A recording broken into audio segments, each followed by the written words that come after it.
हे प्रभु, मुझे कोई ज्ञान नहीं है। मेरी भक्ति और शक्ति जो भी कुछ है आपके चरणों में है। प्रभु, आपके चरणों में मुझसे जो भी गलती हो उसे क्षमा करना मेरे नाथ, क्षमा करना। आज एकादशी का व्रत है, सावन का आखिरी चल रहा है। श्रवण शुक्ल पक्ष की उत्तरार्ध एकादशी व्रत। युधिष्ठिर ने कहा, हे केशव, श्रावण मास के शुक्ल पक्ष की एकादशी का क्या नाम और क्या महत्व है, कृपया आप कहिए।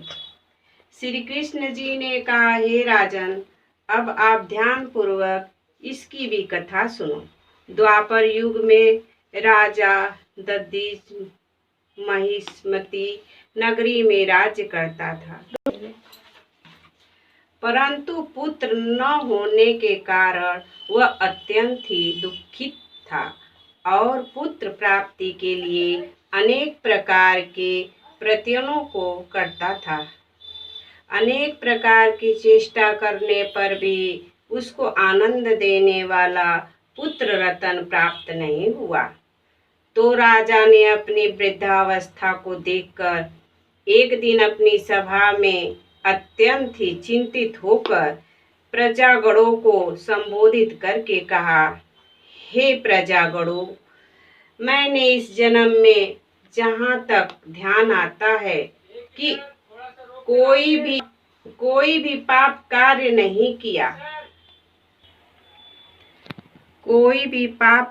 नहीं किया, और न प्रजा से अत्याचार पूर्व धन को लेकर अपने अर्थकोश में संचित ही किया, न किसी की धरोहर का हरण ही किया, बल्कि अपने प्रजा का पालन पुत्र के सदृश कर रहा हूँ।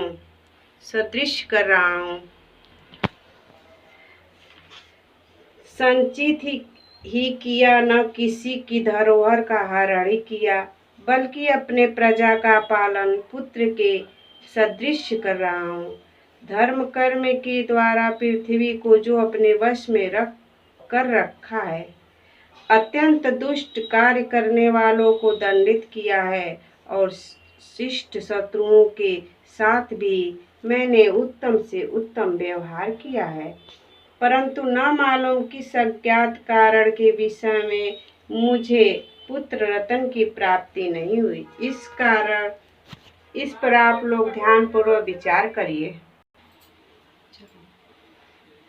इस प्रकार राजा के अर्थ वचनों को सुन करके प्रजागण और पुरोहित आपस में सम्मति करके राजा के कल्याण के निमित्त वन में गए और मुनियों के आश्रम को ढूंढते हुए इधर उधर वन में भ्रमण करने लगे। उसी वन में उन्होंने अत्यंत ही घोर तपस्या करते हुए निराहार जीवात्मा जित्य क्रोध महात्मा लोमोशन मुनि का दर्शन किया, जो कि सर्व धर्म तत्ववेत्ता एवं सर्वशास्त्र पर परमगत दिव्याव थे, जिनके की कल्प के अंत में केवल लोम ही गिरते हैं। इसी कारण से उनका नाम लोसम पड़ गया। इस प्रकार उन त्रिकालज्ञ महात्मा लोसम को देखकर सब लोग अत्यंत ही हर्षित होकर निकट जा यथोचित रूप से प्रणाम करके उनके पास स्थित हो गए। लोमस मुनि ने सब लोगों को देखकर यह प्रश्न किया कि तुम लोग यहाँ से किस कारण से आए हो और यहाँ पर क्यों स्थित हो गए। तब सब मुनियों ने कहा, हे महाराज, हम सब लोग अपने कष्ट से निवृत्त होने के लिए आपके शुभ स्थान पर आए हैं।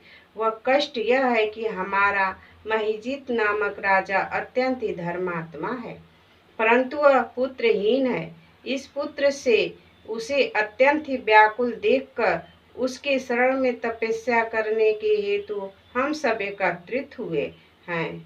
राजा के अहोभाग्य से हम सब लोगों को आपका दर्शन प्राप्त हुआ है, क्योंकि महात्मा एवं मुनियों के दर्शन मात्र से ही मनुष्य के कार्य सिद्ध हो जाते हैं। अस्तु, अब आप हम लोगों के ऊपर कृपा दृष्टि करके इस प्रकार का उपदेश करिए कि जिसके हमारे धर्मात्मा राजा का कार्य सिद्ध होकर कल्याण हुए।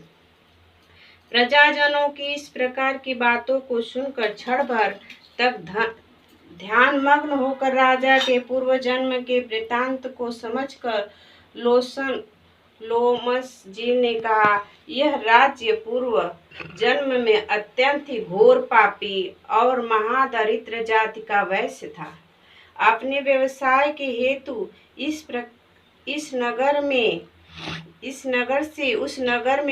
उस नगर से दूसरे नगर में इसी प्रकार बराबर भ्रमण किया करता था। एक समय की बात है कि जेठ मास के शुक्ल पक्ष की एकादशी को माध्यम के समय प्यास से अत्यंत व्याकुल होकर जल के लिए कोई उत्तम स्थान को ढूंढने लगा। संयोगवश उसको एक अत्यंत ही उत्तम और स्वच्छ जलयास दिखाई पड़ा। उसको देखते ही जल पीने की इच्छा से उसके समीप गया। उसी समय एक कुछ ही दिनों की ब्याई हुई गाय अपने साथ बछड़े को लिए हुई उसी जलाशय में आकर जल पीने लगी। उस समय इस बनिए ने उस जल को पीती हुई गौ को हटाकर स्वयं जल ही को पिया। इसी पाप के कारण वह निसंतान है, परंतु कुछ पूर्व जन्म के पुण्य के प्राप्त से उसको राज्य प्राप्त हो गया है। मुनि जी की बातों को सुनकर प्रजाजन और पुरोहितों ने कहा, हे महाराज, हम लोगों ने पुराणों के द्वारा इस प्रकार सुना है कि पुण्य कार्य करने से पाप नष्ट हो जाते हैं। सो आप कृपा करके इस प्रकार पुण्य का उपदेश करिए कि जिससे पाप नष्ट होकर राजा महिजीत को पुत्र प्राप्त उत्पन्न हो। तब लोमस ऋषि ने कहा, हे मनुष्यों, सावन मास के शुक्ल पक्ष की पुत्राद नामक एकादशी का व्रत तुम लोग करो और नियम पूर्वक पूजन इत्यादि करके रात भर जागरण करो तथा उसका सब फल अपने राजा को प्रदान कर दो, तो उस राजा को पुत्र उत्पन्न होगा। इस प्रकार लोमस ऋषि द्वारा व्रत के विधान और फल को सुनकर सब लोगों को अपार आनंद प्राप्त हुआ और सब लोग अपने अपने घर को लौट आए। श्रावण मास जब आया तब सब लोगों ने लोमस ऋषि के आज्ञा अनुसार राजा सहित भक्ति और विधान पूर्वक एकादशी का व्रत किया और दूसरे दिन अपना अपना फल उन सब लोगों ने राजा को प्रदान कर दिया। उस फल के प्रभाव से राजा की रानी ने गर्भ धारण समय आने पर पुत्र रत्न को प्राप्त किया। इस प्रकार की वह फलत्रादि पुत्राद एकादशी है। इसलिए इस लोक और उस लोक में आनंद प्राप्त करने वाले को इस पुत्राद नामक एकादशी का व्रत अवश्य करना चाहिए। इस एकादशी का महत्व पढ़ने और सुनने से घोर पापों से मुक्त होती है। जय श्रीमन नारायण।